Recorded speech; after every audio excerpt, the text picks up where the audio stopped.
Andrew Reed is the 2017 U.S. Rowing Male Athlete of the Year, voted by his male peers on the 2017 Senior National Team. Racing in the 7th seat of the U.S. Men's 8, Andrew helped lead the young crew in a sprint for the silver medal at the 2017 World Rowing Championships in Sarasota, Bradenton, Florida. Andrew grew up in Wayland, Massachusetts, and began rowing in high school. He went on to compete for the Crimson at Harvard University, where he graduated in 2014 with a degree in human evolutionary biology. As a junior at Harvard, Andrew rowed in the Varsity 8 that took the silver at the IRA National Championship. He also earned back-to-back men's sprints gold medals as a junior and senior as a member of the Varsity 8. Andrew was also a member of the Harvard crew that won the Championship 8 event at the head of the Charles Regatta in 2011, a race typically dominated by national team crews. After college, Andrew joined the Green Racing Project elite team at Craftsbury Sculling Center in Vermont. He began his career at the U.S. Rowing Training Center just last fall, following a win in the men's pair with teammate Jordan Vanderstoep at the U.S. Rowing Fall Speed Order. Andrew and Vanderstoep won the event at the 2017 National Selection Regatta in May before joining the 8 selection group under men's coach Mike Tatey. Congratulations to Andrew Reed, the 2017 U.S. Rowing Male Athlete of the Year.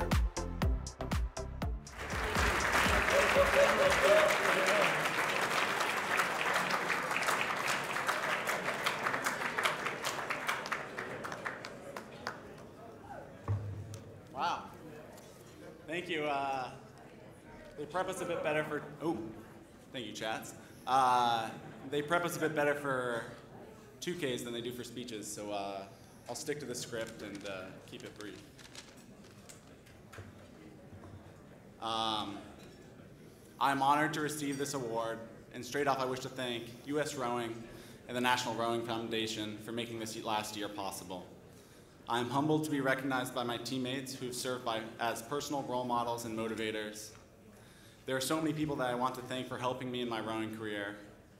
First of all, my parents for their amazingly authentic interest in one of the most boring spectator sports in the world.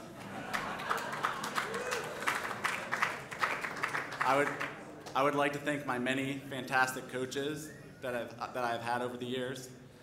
Special appreciation to the Craftsbury Sculling Center for supporting me in the last 2 years, providing an awesome springboard from college rowing to the training center.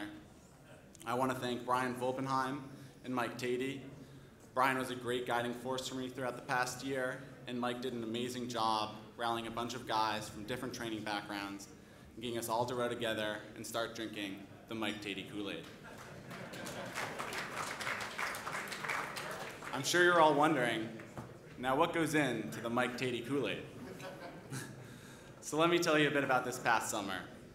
Most mornings, we did full tilt competitive pieces in straight 4s, but in the afternoons, we got to do technical workouts in the 8. For our technical sessions, we'd start out drilling by 6s, but pretty soon, it'd be time to test if any of these changes were actually sinking in. We'd take it up all 8, and after a little bit of rowing, Mike would typically ask us what split we were at.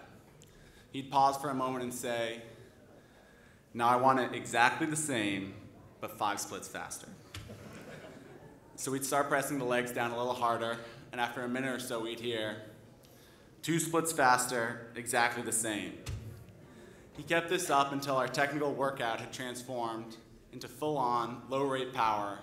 And finally, when we'd reached the last 3 inches left on Lake Carnegie, we would get to spin, and Mike would drive up to us and ask, "So, was that hard?" Well, at 95 degrees and New Jersey humidity, it was pretty tough. It did, however, get easier, and each week we were a bit faster. By the time we hit mid-July, Mike was almost complimentary, and things really started to get fun. Despite all the hard work, the atmosphere stayed positive.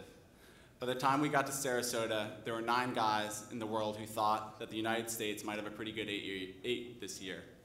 After our heat, I think a few more people thought the same. After we won the rep, we saw the New Zealand 2-man get carted off the finish line from heat exhaustion. And I remember thinking, you know, this isn't any worse than your average Thursday in New Jersey.